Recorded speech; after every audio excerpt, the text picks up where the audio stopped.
జనముల మీదను రాజ్యముల మీదను నిన్ను నియమించి ఉన్నాను. దైవ సేవకుల యొక్క మొట్టమొదటి కర్తవ్యం ఏంటంటే, దేవుడు మీకు ఏ ప్రాంతాన్ని అప్పగించాడో, మిమ్మల్ని ఏ ప్రదేశంలో ఉంచాడో అక్కడ సాతాను యొక్క రాజ్యాన్ని కూలద్రోయడమే దైవజనుని యొక్క ప్రథమ కర్తవ్యమై ఉన్నది.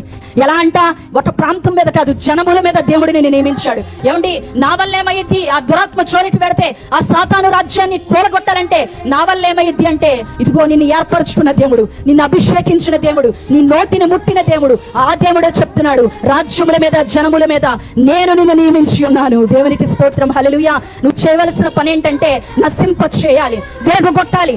ఏం చేయాలి? పడద్రోయాలంటే. రోజు మీరు ఏ ప్రాంతంలో పరిచర్య చేస్తున్నారో నాకు తెలియదు, కానీ మీ ప్రాంతంలో పరిచర్య అభివృద్ధి చెందాలి అంటే, దేవుని రాజ్యము కట్టబడాలంటే మన మొట్టమొదటి కర్తవ్యము, అక్కడ దెయ్యం వెళ్ళగొట్టబడితేనే, దాని రాజ్యము కూలిపోతేనే మన పరమ తండ్రి రాజ్యము కట్టబడి